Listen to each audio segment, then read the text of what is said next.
Does that make sense? Select ownership, then the application, and then over time try and develop a partnership. Lovely. Thanks for the thumbs up. All right. So, as I said, most of us start with the application, but we need to back up and do those other steps. Is this funder suitable for me? Yes. What do they really want to do? I understand that. Now I write my application at that stage. Okay? All right, here's a bit of fun. Folks, get yourself a pen and a piece of paper. Or you can do it online, I guess, I mean with Word or something, but get yourself pen and paper or the equivalent. Yeah? Right, now, I want you to write those letters down that you see on the screen. Write those letters down on this that you see on the screen on a piece of paper. And this is a little exercise to really bring home what I mean by understanding what the funder is all about. So just write those letters down for me. I'll pause a bit, give you a chance.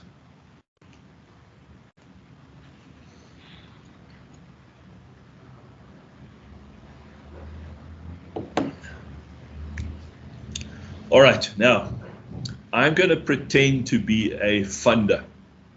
I'm the NRF, for example, and I'm going to give you an instruction. You are the applicant. I'm going to give you, the applicant, an instruction. You know, how to fill in the form or something like that. And you must follow that instruction. But you've got to really understand it to be able to follow it properly. All right. So here comes the instruction. I want you to cross out 6 letters of those 2 groups of letters, and you'll be left with 2 words that are relevant to the topic that we're talking about. Okay? Let me repeat it.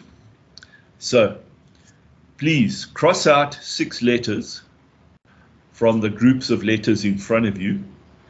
And once you've crossed those out, you'll be left with 2 words, one in the first group and one in the second group of letters that are relevant and have meaning to what we're talking about. Okay? So go. Now, when you get those words, I want you to shout out. Don't put up your hand, just shout out. I got it. Don't tell me what the words are, just shout out. I've got it. I've got it. Ah, brilliant.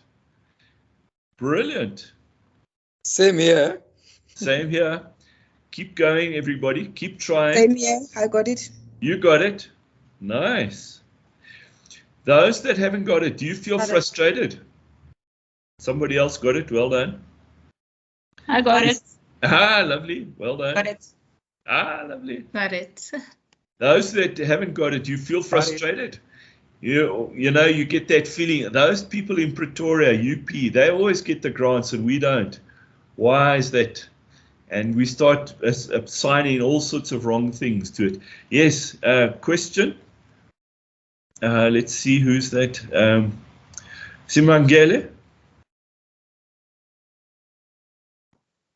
No, it's not. It's not a question. Yeah, I've got it. You got it. Okay. All right. Lovely. All right.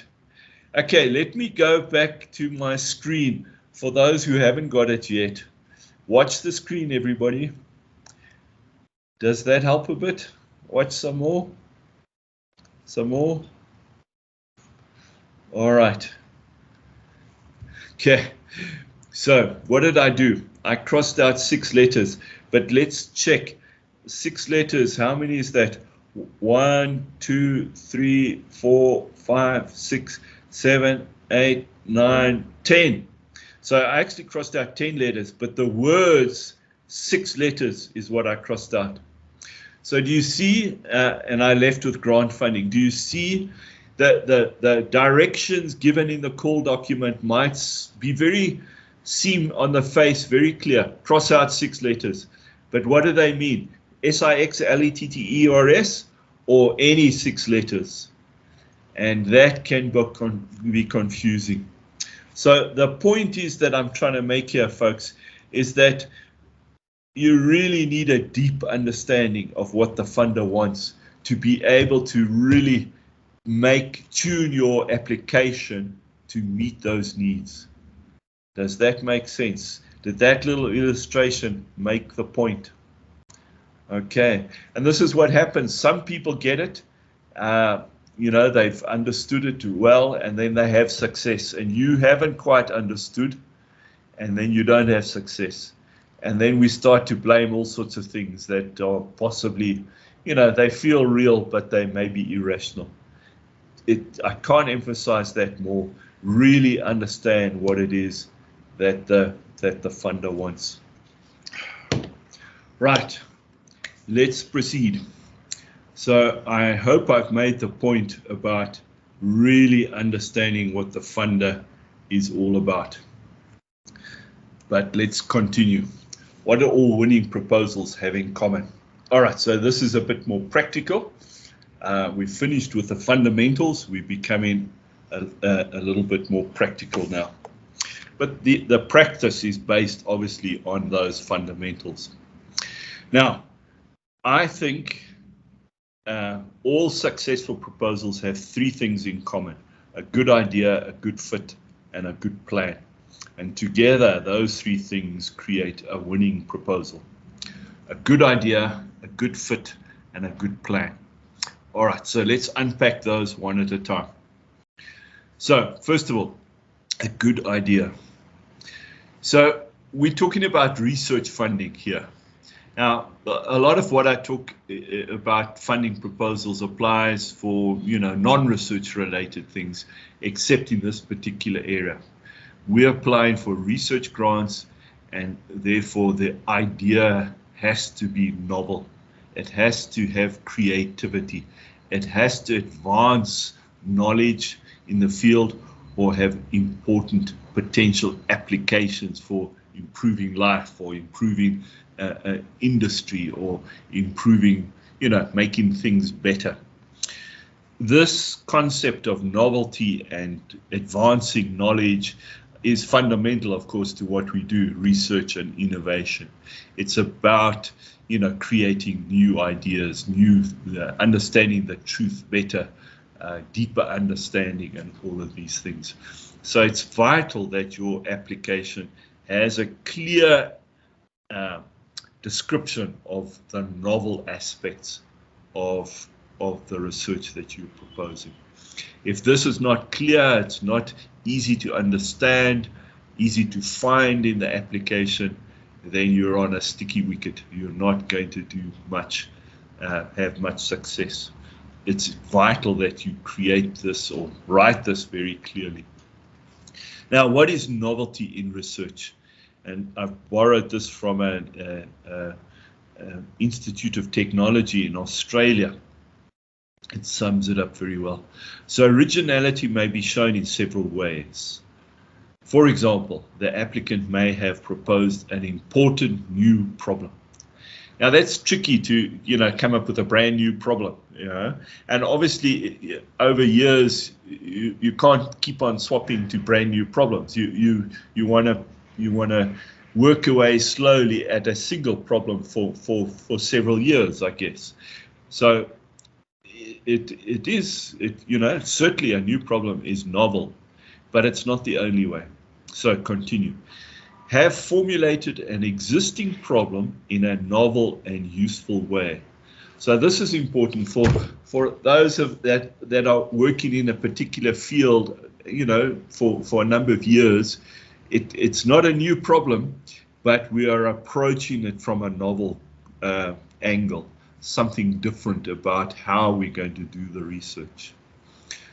Continuing, investigated previously ignored material. So it can be something, you know, a problem that's been around a long time, but for whatever reason, this lot of material hasn't been investigated in context of this problem. So previously ignored material. Offered a new significant insights about issues which have been examined by other researchers. So you can even do work that other people have done, but you're bringing forth a new insight, a new understanding, a different understanding that others have. Carrying on, develop new techniques. So that's important for investigating issues. So it could be an issue that we've studied before, but you're going to bring forward a new technique. And by technique, it could be, an equipment technique, but it could also be a methodology, a different methodology to understand that problem. Or have applied appropriate techniques to a new set of problems. Replications of previous investigations would be acceptable only if they are incorporated new elements in the design or execution. All right, so just trying to give you a sense that novelty is not simply just a new problem. There are many nuances that you can use to show that your work is novel, although it's in an area that people have been studying for some time. So hopefully that helps a little bit. Now, if you battle with creativity and coming up with fresh ideas, some hints just to help you get going there. So obviously read. Read lots of articles in the area, read opinion pieces, make sure that you've been exposed to all the ideas. That's always very creative. Now, also, this might seem a bit strange that I put here, check the patent literature. So we will often go to the scholarly literature, but you can search the patent literature in the same way using Google and various things like that. And why do I say patent literature? Well, remember patents, the basis of a patent is that you have to have full disclosure of the ideas in order for you to have the protection of the patent. Now, I'm not talking about busting patents, but I'm saying that there are ideas in patents that might be of great value for advancing your own thinking. So, and don't feel, patents are only for engineering or something like that. Patents can be all over, even in education. So, don't overlook that source of ideas. Probe by asking 20 questions on the same topic. Why is this the case? What do we use this for? Why do we do it that way? Deeply probe a particular topic. But there's also these great opportunities here. Visit seminars organized by disciplines other than your own. So that's the beauty of being at a university. Perhaps not so easy during lockdown, but now that we're moving out of that, there will be seminars organized across the university. And go to people and listen to others in other disciplines. Now, I'm not saying in my world organic chemistry and physical chemistry. I'm saying me, a chemist, must go and listen to the sociologists talking. I must go and listen to the health scientists talking. Get out of your comfort zone and listen to other people. A lot of it might not make sense, might not be relevant, but it might just trigger a new and fresh idea in your head. Hey, could I not apply that thinking in my context? It might be really revolutionary. For me, it's important to verbalize my ideas. I don't know about you, but dreams and ideas and thoughts that happen deep in the mind sometimes need to be verbalized, to be captured in a sense. Otherwise, they just evaporate. So, just talk about it, write it down, talk to a colleague about it. And speak to different people. Don't only speak to the same people over and over again, speak to other people, different people all the time. All right, so that might help you to be creative and bring forth the novelty in your proposal. Very, very important.